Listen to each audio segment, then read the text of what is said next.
गांव से कुछ किलोमीटर दूर घने जंगल के बीच एक पुरानी कच्ची सड़क थी। उस सड़क के किनारे एक विशाल पीपल का पेड़। गांव के लोग कहते थे कि उस पेड़ के पास रात में कभी नहीं रुकना चाहिए। उस नीच काम खत्म करके अपनी साइकिल से घर लौट रहा था। आज तो बहुत देर हो गई, जल्दी घर पहुंचना होगा। हवा तेज चल रही थी, झिंगुरों की आवाजें चारों तरफ गूंज रही थी। जैसे ही रमेश पीपल के पेड़ के पास पहुंचा, अचानक रमेश जल्दी से साइकिल उठाकर आगे बढ़ गया।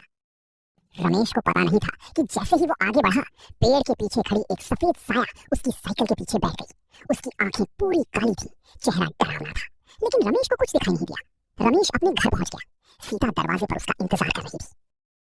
आज बहुत देर कर दी, काम ज्यादा था, चलो खाना खा लो। दोनों घर के अंदर चले गए, लेकिन दरवाजे के बाहर वही साया खड़ा उन्हें देख रहा था। आधी रात हो चुकी थी। रमेश और सीता गहरी नींद में सो रहे थे।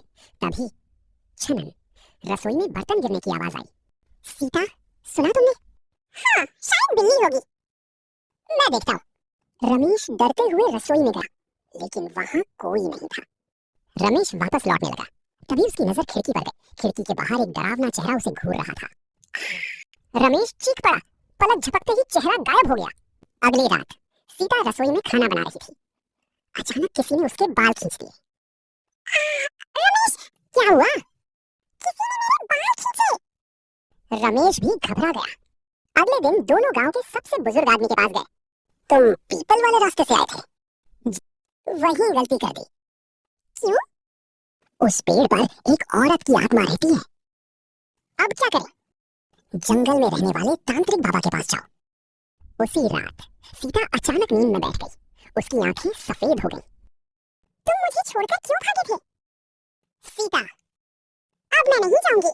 कमरे की सारी चीजें हिलने लगी। अगली सुबह रमेश सीता को लेकर जंगल की ओर निकल पड़ा। घने पेड़ों के बीच एक छोटी सी झोपड़ी थी। वहीं तांत्रिक बाबा रहते थे। मुझे सब पता है बाबा, हमें बचा लीजिए। तांत्रिक ने ध्यान लगाया, फिर उसकी आंखें खुली। वो आत्मा कई साल पहले इसी रास्ते पर मरी थी। उसे मुक्ति नहीं मिली। अब उसने तुम्हारी पत्नी को अपना माध्यम बना लिया है। रात होते ही तांत्रिक ने यज्ञ शुरू किया। मंत्रों की आवाज पूरे जंगल में गूंजने लगी। अचानक सीता जोर जोर से चीखने लगी। मैं नहीं जाऊंगी। तुझे जाना होगा। हवा तूफान की तरह चलने लगी। अचानक एक सफेद भूतनी सीता के शरीर से बाहर निकल आई। उसकी आंखें काली थीं, चेहरा भयानक था। ये मेरी है। नहीं, अब तेरा समय खत्म। तांत्रिक ने आखिरी मंत्र पढ़ा। एक तेज रोशनी निकली। भूतनी जोर से चीखी। नहीं। कुछ ही सेकंड में वो धुएं में बदल गई। सीता बेहोश होकर जमीन पर गिर गई। कुछ देर बाद उसकी आंखें खुली। रमेश, सीता, तुम ठीक हो? दोनों खुशी से रो पड़े।